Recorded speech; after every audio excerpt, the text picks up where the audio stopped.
Hello friends, my soul purpose my soul mission में आपका बहुत बहुत स्वागत है। कैसे हैं दोस्तों आप लोग? मैंने भी कल तीज की छुट्टी ले ली। कैसा रहा आप लोगों का कल का दिन? दोस्तों, कल मुझे बहुत सारे आप लोगों की मेल्स आ रहे थे, तो सबके मैं आंसर्स कल दे नहीं पाए क्योंकि जब मैं शाम को बैठी फ्री होके रिप्लाई करने के लिए, तो मेरे कुछ मेल में प्रॉब्लम आ गई और मुझे वो अपने प्रीवियस मेल को डीएक्टिवेट करना पड़ा। तो मेरी सबसे पहले तो आप लोगों को ये अनाउंसमेंट है कि मेरा नया जो ईमेल अकाउंट है mysoulpurpose@gmail.com, इसको मैं डिस्क्रिप्शन बॉक्स में भी टैग कर दूँगी। जिन लोगों ने कल मेल किए थे वो या तो फिर से मुझे मेल भेज दीजिए। 23 जुलाई के जो मेल कल आए हैं वो फिर से भेज दीजिए क्योंकि मैं आंसर नहीं कर पाई थी, और इस नए मेल पे भेजिए, ठीक है? तो होपफुली मैं आप लोगों को आंसर करने की कोशिश करूँगी, ठीक है दोस्तों? तो ये बताना बहुत ज़रूरी था। और उसमें लास्ट के 2 क्वेश्चन जो मैंने पढ़े थे मुझे याद थे, तो उस पर मैं ये वीडियो बना रही हूँ। और बेसिकली जो कॉमन क्वेश्चन थे कि मैम काफ़ी पेन हो रहा है, बहुत एनर्जी हैवी लग रही है, ये वो। देखिए, एक बात मैं बोलूँगी, इस वक्त प्रैक्टिकली स्पीकिंग जो पेंडेमिक का टाइम चल रहा है, इस वक्त आपको बेसिकली फोकस होना चाहिए अपनी लाइफ के लिए, अपनी फैमिली की लाइफ के लिए। प्रे करिए भगवान, क्योंकि इस वक्त इतना ज़्यादा मतलब कोरोना फैल रहा है, इस कदर फैल रहा है कि इस वक्त हमको अपनी लाइफ के लिए, अपने सर्वाइवल के लिए प्रे करना चाहिए, अपनी फैमिली के लिए प्रे करना चाहिए, इंस्टेड कि आप लोग इस चीज़ पर फोकस रहो। यूनियन होगा या नहीं, एक बहुत ही प्रैक्टिकल बात कर रही हूँ, ठीक है? अगर आप ट्विन हो तो क्यों नहीं होगा, हो तो होना ही है, जैसे मैं हमेशा बोलती हूँ, ठीक है? ओके। और मुझे लास्ट के जो 2 क्वेश्चन थे मुझे याद थे, तो आई थॉट कि मैं इसका वीडियो बना लेती हूँ और बाकी जो आप लोग दोबारा से मेल करेंगे उस पर आंसर। देखिए, मुझे एक तो क्वेश्चन था कि मैम मैंने बहुत सारे जगह हीलिंग ली, इनर चाइल्ड हीलिंग करवाई, बट मेरा इनर चाइल्ड वुंड अभी तक हील नहीं हुआ, मुझे ऐसा लगता है। आप प्लीज़ बताइए इनर चाइल्ड वुंड मैं कैसे हील कर सकती हूँ? पहला क्वेश्चन ये था। और दूसरा था कि मैम क्या कॉर्ड कट करना ट्विन फ्लेम में ज़रूरी है? ओके, तो पहले मैं कॉर्ड कट वाला ले लेती हूँ क्योंकि इसका आंसर बहुत ही छोटा है। मुझे बहुत एक्सप्लेन नहीं करना है। कॉर्ड कट करना ट्विन फ्लेम में बिल्कुल ज़रूरी नहीं है, क्योंकि समझिए, कॉर्ड मतलब क्या होता है? आपकी जो एथरिक कॉर्ड, आपकी जो अटैचमेंट कॉर्ड्स जो होती हैं, आपके पर्सन से जुड़ी होती हैं या किसी से भी जुड़ी होती हैं, ठीक है? सपोज़ अगर आप लोग मुझे बहुत प्यार करते हो तो आपकी अटैचमेंट कॉर्ड मुझसे जुड़ी रहेगी, या सिर्फ एक साइकिक कॉर्ड जुड़ी रहेगी, ठीक है? तो साइकिक कॉर्ड, अटैचमेंट कॉर्ड्स, ये सब ऐसी कॉर्ड्स होती हैं जिसको कट करने से आपका या मेरा रिश्ता ख़त्म नहीं हो जाएगा, ओनली कि आपकी एनर्जी मुझे नहीं मिलेगी और मेरी एनर्जी आपको नहीं मिलेगी, दैट्स इट। कि सपोज़ आप लोग अगर साइकिक कॉर्ड्स आप लोगों की मुझसे कनेक्टेड हैं, ठीक है? और आप लोग कुछ भी, आप में से बहुत महान लोग हैं जो दिन भर इंस्टा पे अपने सारे मतलब चीज़ें लिखते रहते हैं। मैं जानती हूँ कि आप लोग क्यों लिखते रहते हो, बीइंग मैं आंसर कर रही हूँ या नहीं, क्योंकि मैं दिन भर मैं भी बिज़ी रहती हूँ, तो I can't answer each and everything. लेकिन आई अंडरस्टैंड कि आप लोग लिख के खुद को डिटॉक्सीफाई करते हो, ठीक है? आई नो, इंस्टा पे भी, मेल पे भी आप लोग अपने जो भी हर दिन के एक्सपीरियंस होते हैं, आज ये हुआ, आज वो हुआ, ठीक है, या अपनी लंबी लंबी स्टोरीज़ आप लोग लिखते हो, तो आई अंडरस्टैंड कि वो लिखकर आप लोग खुद को डिटॉक्सीफाई करते हो, ठीक है? अब अगर मैं अपनी कॉर्ड कट ना करके, या मैं अपने ऑरा फील्ड को लॉक ना करके मैं आपकी हर एक स्टोरी को पढ़ती रहूँगी, तो आप डिटॉक्सीफाई हो गए, लेकिन पूरा मतलब मैं अंदर से ड्रेन हो जाऊंगी। तो मुझे ज़रूरी है कि कोई ख़ास पर्सन अगर मुझे डिटॉक्सीफाई, मुझे टॉक्सिक करता है, मुझे अब्यूज़ करता है या मुझे हर्ट करता है, मुझे पेन देता है, तो उसकी नेगेटिविटी मेरे अंदर ना आए, मुझे तकलीफ़ ना हो, तो I use to cut my cord कि भाई तुम्हारी एनर्जी मुझे डिस्टर्ब ना करे, राइट? नॉट कि तुम्हारा मेरा रिश्ता ख़त्म हो जाएगा। सेम एज़ आपका ट्विन है, अगर आपका ट्विन आपको बहुत मिस कर रहा है या वो बहुत किसी भी अपनी पर्सनल लाइफ में भी पेन में है, अब वो आपके अंदर है, तो उसकी पर्सनल लाइफ में जो भी पेन रहेगा तो उसका असर आप लोग खुद ही कहते हैं, मैम उसको प्रॉब्लम कुछ हुई थी, मुझे पता चल गया था कि हाँ वो प्रॉब्लम में है। तो पता चल गया कैसे? क्योंकि आपके अटैचमेंट कॉर्ड्स जुड़े हुए हैं। अब अगर हर दिन की उनकी प्रॉब्लम से आपको इफ़ेक्ट होता रहेगा, ठीक है, तो आप अपनी जर्नी और अपनी ज़िंदगी कैसे जियोगे? ठीक है, ऐसी कंडीशन में या आप बहुत ज़्यादा मिस कर रहे हो और आपको नहीं रहते बन रहा है, या वो आपको बहुत मिस कर रहे हो और उनको रहते नहीं बन रहा है, ठीक है, लेकिन वो तो ऐसे कंडीशन में आप सिर्फ अटैचमेंट कॉर्ड कट करते हो, इससे कोई आपका रिलेशन ख़त्म नहीं हो जाता है। वो आपका ट्विन है, वो तो आपके अंदर है, और ये चीज़ सबके साथ है, किसी की भी साथ, आपके कोई फ्रेंड्स हैं, रिलेटिव्स हैं, ठीक है, जो भी आपको टॉक्सिक अब्यूज़ कर रहे हैं, नेगेटिविटी थ्रो कर रहे हैं, आपका नुकसान पहुंचा रहे हैं इमोशनली, साइकोलॉजिकली, तो आप लोग अपनी इमोशनल कॉर्ड कट कर सकते हैं। उसका रिलेशन कट होने से कोई रिलेशन नहीं है। तो ये अवेयरनेस होना आप लोगों को बहुत ज़रूरी है, अदरवाइज़ आप लोग मिसगाइड हो जाओगे। सेकेंड चीज़ की इनर चाइल्ड हीलिंग। आपने इनर चाइल्ड हीलिंग बहुत जगह करवाई, लेकिन कुछ नहीं हुआ। कैसे होगा? क्योंकि आप लोगों ने सिर्फ ये सुना है कि इनर चाइल्ड वुंड्स मिले, तो आप लोग इमेजिन करो, विजुलाइज करो। और मैंने खुद भी अपनी वीडियो में बोला है, जो मेरे इनर चाइल्ड के वीडियोस हैं, कि आप अपने उस बचपन में जाओ, अपने एक मिनिएचर फॉर्म को विजुलाइज करो और उसको प्यार दो, ठीक है। तो ये बात जो है वो बिल्कुल सही है, उससे हीलिंग होती है। बट अगर जब तक आपको लॉजिकल रीज़न समझ में नहीं आता कि इससे मिनिएचर फॉर्म में जाके विजुलाइज करके हीलिंग कैसे होती है, तो let me guide you the systematic scientific logical वे कि कैसे होती है।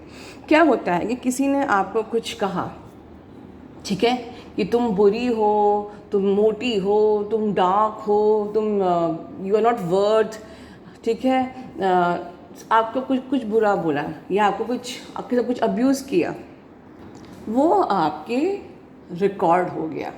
कहाँ रिकॉर्ड हो गया? सबकॉन्शियस माइंड में। वो आपकी एज अ पिक्चर भी रिकॉर्ड हो सकता है, वो एज अ मेमोरी भी आपके रिकॉर्ड हो सकता है कि someone has disrespect you, someone has आपको आप पे एंगर थ्रो किया, किसी ने आपको इंसल्ट किया, एवरीथिंग, ठीक है, पेरेंट्स की फाइट, किसी का अब्यूज़, हर चीज़ आपके सबकॉन्शियस माइंड में रिपीट हो गई और कहीं आपने उसको ये एक्सेप्ट कर लिया, ठीक है। तो और वही रिपीटेड चीज़ आपकी लाइफ में जब क्योंकि सबकॉन्शियस माइंड में जो चला जाता है, सबकॉन्शियस माइंड एक बच्चे की तरह है, वो ये नहीं देखता कि ये सही है या गलत, फिर वो रिपीटेड चीज़ आपकी लाइफ में होती जाएंगी, ठीक है।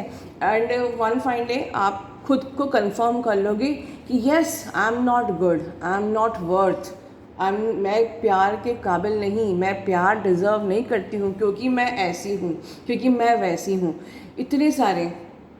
और क्योंकि आपने उस चीज़ को अपने माइंड में सेट कर लिया, तो आपको लोग बार बार, क्योंकि that is recorded in your subconscious mind, लोग बार बार आके आपको उसी जगह चोट देंगे। आपका डीएम भी वो चीज़ बार बार सरफेस होएगी, आपको नहीं समझ में आएगा कि आप एक्चुअली प्रॉब्लम आप में नहीं है, प्रॉब्लम आपकी रिकॉर्डिंग में है, ठीक है। डीएम भी आपकी लाइफ में आएगा तो वो वही चोट करेगा। इट इज़ अ साइन कि आपने रॉन्ग फॉल्स रिकॉर्डिंग करी है। You have to heal your recording, ठीक है। एक बात समझ लीजिए, पीपल आपको जो भी रेडिएट करते हैं, क्रिटिसाइज, अब्यूज़, उनकी अब्यूसिव लैंग्वेज, ठीक है, तो ये चीज़ सेट कर लीजिए कि they are radiating what they are, ठीक है, दे आर अनवेल, ठीक है, वो बीमार है, ये उनकी मानसिकता है। आपको कहते हैं जिस चश्मा जिस रंग का लगाओगे दुनिया वैसे ही दिखाई देगी, कहते हैं ना। तो पीपल खुद जो होते हैं वही रेडिएट करते हैं। उनकी जो जो उनके फिल्टर ऑफ देयर संस्कार, उनके ब्लड लाइन में, उनके संस्कार में जो होता है वही वो आपको रेडिएट करते हैं अपनी, चाहे वो इनसिक्योरिटी हो, चाहे जेलसी हो, चाहे एंगर हो। कैसे होता है कि कभी हमारे पापा थक के आते हैं, मम्मी थक के आती हैं ऑफिस से, तो कभी छोटी सी गलती पे वो बहुत अच्छे से, वो बहुत लाइटली रिएक्ट करते हैं, कभी वही छोटी सी गलती में बहुत बुरी तरह डांट देते हैं। तो अब गलती तो सेम है, लेकिन उनका बिहेवियर चेंज क्यों है? क्योंकि उनका उस वक्त मूड डिफरेंट था। समझ रहे हैं? छोटा सा एग्जाम्पल बहुत ध्यान से सुनिए कि आपने कोई मिस्टेक करी, उस मिस्टेक, छोटी सी मिस्टेक, उस पर कभी पापा आपके बहुत लाइटली बिहेव रिएक्ट करते हैं और कभी उस छोटी सी मिस्टेक पर बहुत ज़्यादा रिएक्ट करते हैं। तो गलती किसकी हुई, आपकी या आपके फादर की? गलती फादर की इन द सेंस कि उस वक्त उनका मूड सही नहीं था। तो people radiate what they are carrying, what the filters they are having in their sanskar. तो उसको आपने अपने सबकॉन्शियस माइंड में रिकॉर्ड कर लिया है।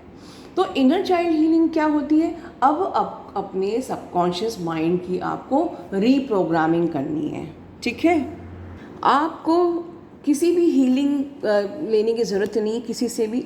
आपको अपने उन हर एक ट्रिगर, अब्यूज़, इंसल्ट जो भी आपके संग हुआ है, उस पे खुद के माइंड को रीप्रोग्राम करना है। That is the inner child healing in simple logical वे, कि आपने जो अपने माइंड में फॉल्स रिकॉर्डिंग कर ली है उस रिकॉर्डिंग को चेंज करना है, उस रिकॉर्डिंग को डिलीट करके न्यू रिकॉर्डिंग आपको डालनी है कि आई एम बेस्ट। मुझे यूनिवर्स ने ट्विन जर्नी में या स्पिरिचुअल जर्नी में चुना है। इतने सारे बिलियन ऑफ हमारी जेंट्री है हमारे पूरे अर्थ में, जिसमें से मुझे चुना गया है अर्थ की वाइब्रेशन के लिए। मुझे चुना गया as a soldier of universe. मैं किसी इंस्टीट्यूट से के तरफ से काम नहीं कर रही हूँ, मुझे सीधे यूनिवर्स की तरफ से काम मिला है, सीधे यूनिवर्स से मुझे गाइडेंस मिल रही है, सीधे मेरी डीलिंग यूनिवर्स से हो रही है। किसी एनजीओ, किसी ऑर्गेनाइजेशन, किसी ऑफिस या किसी संस्था से मैं कनेक्टेड नहीं हूँ, मैं सीधे यूनिवर्स से कनेक्टेड हूँ। तो हम लोग कितने वैल्यूएबल हैं। कैसे कोई हमको कह सकता है कि you are worthless? They are radiating what they are carrying. सीधी सी बात है। तो रीप्रोग्रामिंग योर सबकॉन्शियस माइंड, खुद को प्यार देना यही होता है। जाके खुद को वहाँ पर हगी और वो सब नहीं करना है, वहाँ पर खुद को समझाना है कि no, you are God's child, you are worth, you are selected for this purpose. ठीक है, आपको अर्थ की मैट्रिक्स चेंज करनी है, वाइब्रेशन फ्रिक्वेंसी बढ़ानी है, you are selected for this biggest task, तो यू आर बेस्ट। ठीक है, इस प्रकार से अपने आप में कॉन्फिडेंस डेवलप करिए। किसी के भी थॉट का आपको शिकार नहीं बनना है, रॉन्ग फिल्टर का विक्टिम नहीं बनना है। और दोस्तों, एक और बहुत important cheese, that is a secret, बहुत ग्रैटिट्यूड पे करिए यूनिवर्स को हर चीज़ का। अभी सुबह से मैं वीडियो में आ रही हूँ, मैं ग्रैटिट्यूड पे करती हूँ, थैंक यू यूनिवर्स, ये एक खूबसूरत सुबह, एक और सुबह दिखाने के लिए हम लोग को खाना मिल रहा है, नाश्ता मिल रहा है। ठीक है, इस पेंडेमिक में हम लोग ज़िंदा हैं, हम लोग सेफ़ हैं। थैंक यू यूनिवर्स, इतना हमको सब देने के लिए। हमको रोज़ खाने को मिल रहा है, हम लोग ज़िंदा हैं, हम लोग खुश हैं। हर एक छोटी छोटी चीज़ के लिए यूनिवर्स को thank you universe, love you universe, thank you universe, thank you thank you thank you करना सीखिए। कोई आपको एक, और सिर्फ यूनिवर्स को ही नहीं, थैंक्स, ग्रैटिट्यूड टू एवरीवन। किसी ने आपको एक ग्लास पानी का भी उठा के दिया है, थैंक यू, थैंक यू करिए। ठीक है, आप बिल्कुल फिज़िकली फिट हैं, खुश हैं, अच्छे हैं। ठीक है, थैंक यू हर चीज़ के लिए, ग्रैटिट्यूड हर छोटी से लेके बड़ी से बड़ी हर चीज़ के लिए थैंक यू बोलना सीखिए। जब जब आप थैंक यू बोलेंगे तब वो उस थैंक्स का रिटर्न यूनिवर्स को लगता है कि मैं जो दे रहा हूँ ये उसको मतलब उसको अप्रिशिएट कर रहे हैं। यूनिवर्स को भी चाहिए कि जो हम वो दे रहे हैं हम उसको उस एहसान को माने, तब वो आपको और देगा और देगा। ठीक है, तो thank you thank you thank you बिल्कुल यूनिवर्स को। मैं तो ये चाहती हूँ कि आप लोग कमेंट बॉक्स में जो लिखते हो मुझे कमेंट्स, वहाँ पर मुझे कुछ कमेंट्स मत लिखो, सिर्फ thank you universe, love you universe, thank you universe, love you universe लिखो बस।